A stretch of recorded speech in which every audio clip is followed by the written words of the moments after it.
We were always taught where we come from our family. We were always taught where we come from, who our families are, and where our territory is, where to do our traditional foods, and who our extended families are, where our home is. You know, every time I go to the bush, I remember stuff. Smells, sight, picking up a rock and feeling it, berries, smelling it, smelling the trees, sap, stuff like that. And it triggers my memory that I remember that time with my grandparents or my mother and father or my uncles and aunts, you know. All the kids can come behind and look at you, see how you be a role model in a good way, so they can get up and follow our footsteps. That's the passing on of your culture, is making sure you make time to go out on the territory, to do fishing, hunting, or whatever, because your kids and grandkids need to know that. They need to know their history. We all have a plan for our life. We all have to plan our life. As for knowing what's their role in the community, well, first, they come with you to every Potlatch ceremony, so they know how to behave, and then they'll learn stuff by other people, maybe through the Dakat language or in English, how things, the more they're involved with that, the more they'll remember, right? And when I first started attending Potlatch with my grandma, there were no halls. They used to have Potlatch outside. The men used to build benches and people used to sit on benches. That's how they had potlatches outside. Through the years when I was younger, I always followed my grandmother around. But I remember when I started going to Potlatch with my grandma, I used to have to sit behind her on the ground back then. I wasn't allowed to sit in the feast hall.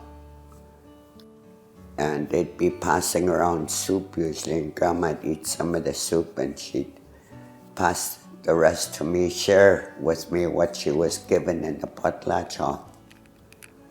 And that's when I was being taught the Potlatch. They're always by their side. They feel love rather than going like that to them all the time. Eh? I've been in many potlatches for death, headstone potlatches, payback potlatches. Like with us, majority of our family just want a spirit house on their grave. But a lot of people do headstone 1 year later and put headstones on the grave. And sometimes people don't understand why they put that headstone on a sled and put a rope on it and they drag it to the graveyard. The families will be on the back end and everybody else in the front. They'll be dragging the headstone every now and then. The families, they'll all start pulling it back. They don't want to let go. They don't want to let go. That's why it's like a tug-of-war trying to get this headstone to the graveyard. So when you see that, that's what's happening. When you look, you could tell it's the families who will be on the back end and the rest of the people in the front. That's what the meaning of that dragon and the headstone is, for the families to let go. It's in our culture, they've always done that. Every time you're going to do business, you have to do the rattle cry. then you're open to do whatever you want. And when you see somebody in trouble or something, you do the rattle cry again to cheer him up. Every clan, there's 4 different clans. They all have rattle and different, sound different, little bit different. And our teaching is lengthy. It's lifetime learning what's happening in the Potlatch Hall. I didn't care about Potlatch until one day I told my mom, my uncle died. Who's going to get his name?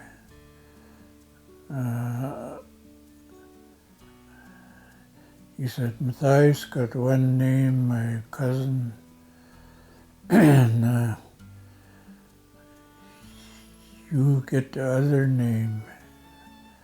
So we started getting ready. All the families, they pass the hereditary name on from generation to generation in their own family bloodline. You can't just take a name. The community has to think about, like my grandfather on my dad's side, his grandfather had a name. It was, his hair is white like mine, so they would call him a bald eagle. I can't remember how they say it in Dakar, but that was his clan name. And Potlatch was always huge. It was always done immediately after burial. You gotta do it in the right way. You gotta spend money out of your own pocket and your clan helps you. That's a good way of doing things. They always wanted to pay for all the expenses with people they hired and pay them, all the workers. Their belief was that if a person is buried with debt, that he won't be able to, he'll have trouble getting to the spirit world. So they wanted to let their loved one go, not having a debt. They wanted to pay for everything.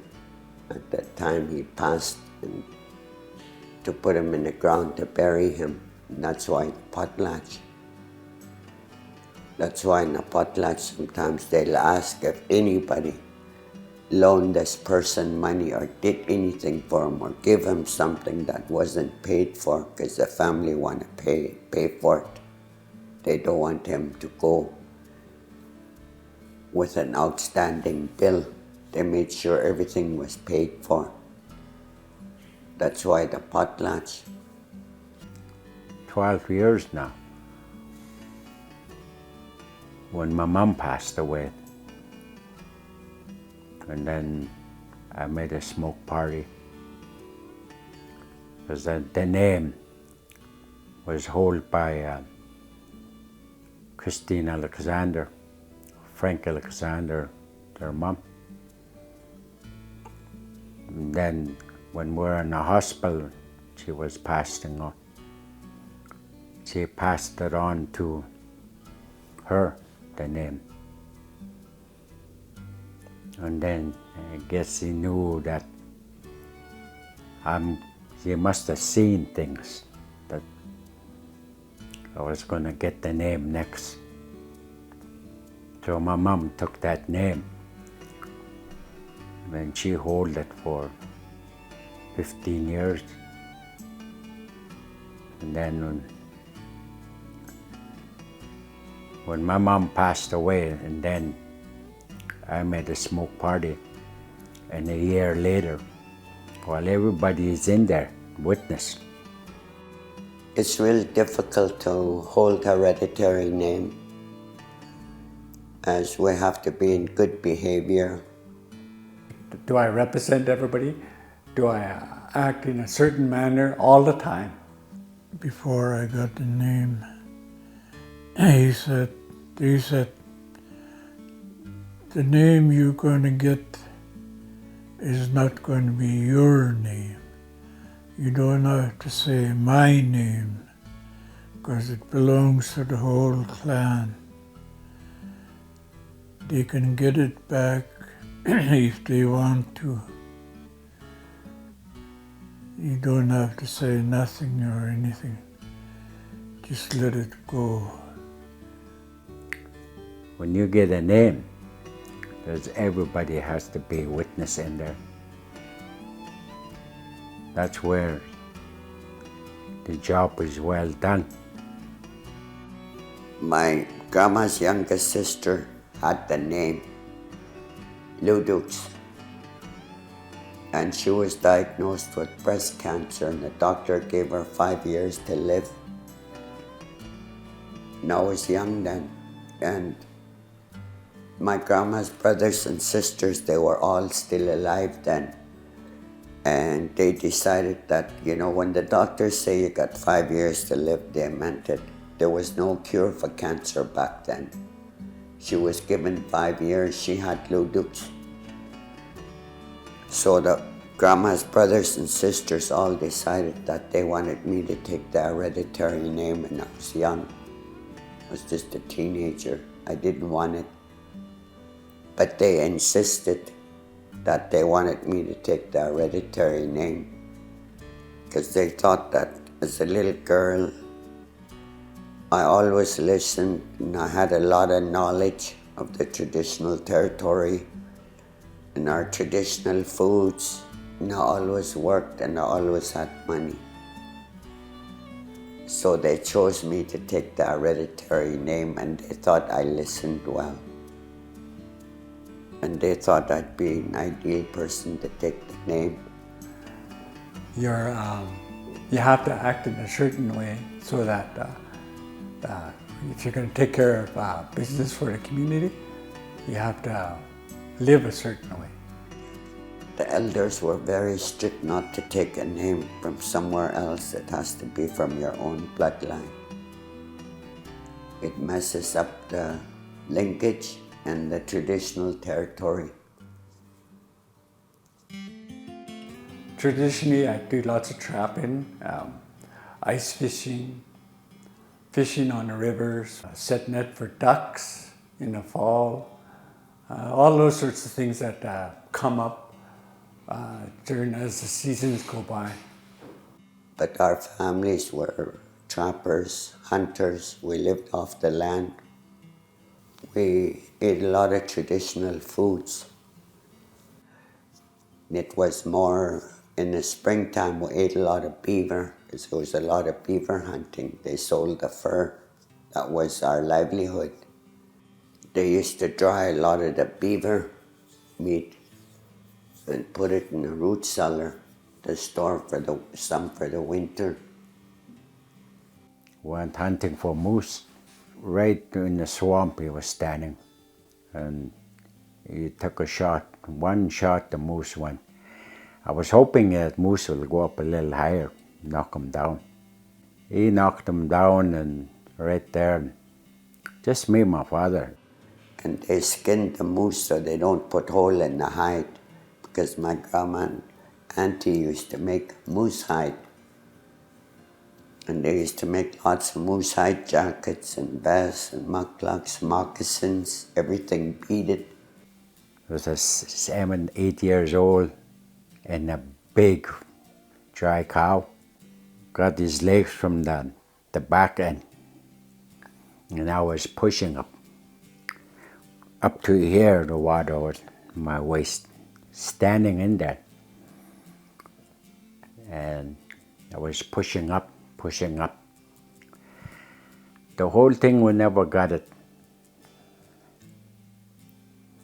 And took us probably about 40 minutes. And the whole thing, finally, we pushed it in, we rolled it in. Every part of the moose was also used. Even the bone, they made tools with it. Moose bone. Even the head, they put it in a big pot, they made head cheese. So no part of the moose was wasted. We're standing there waiting, had knives, and the women's and the guys. And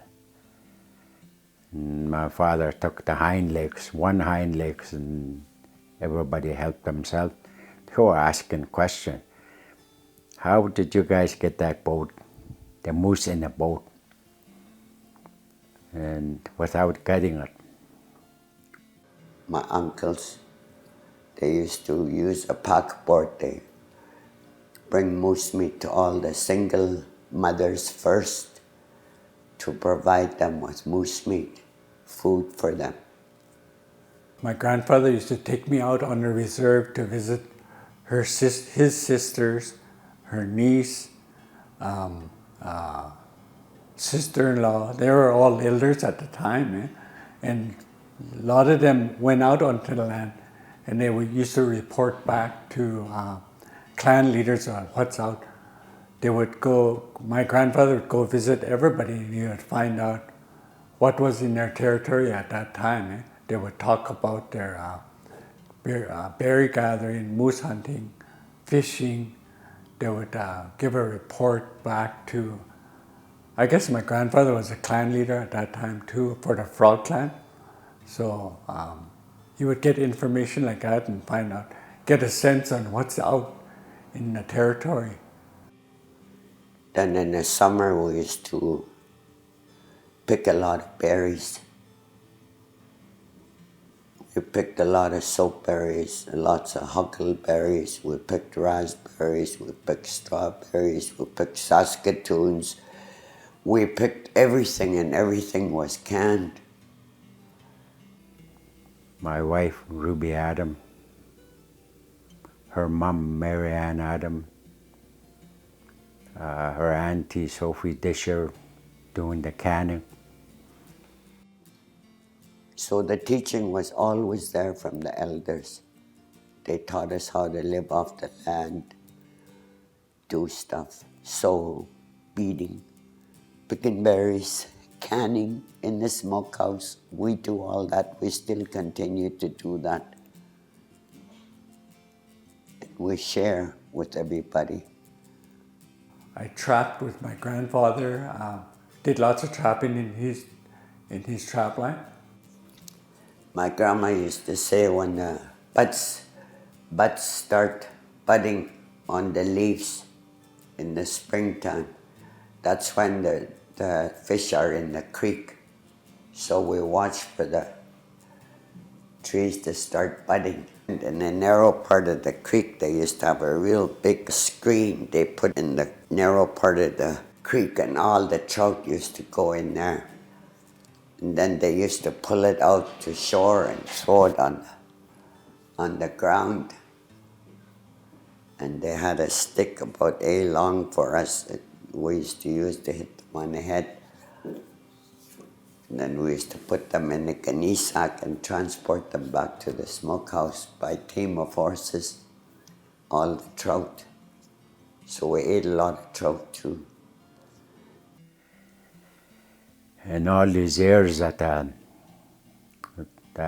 he showed me a lot of things that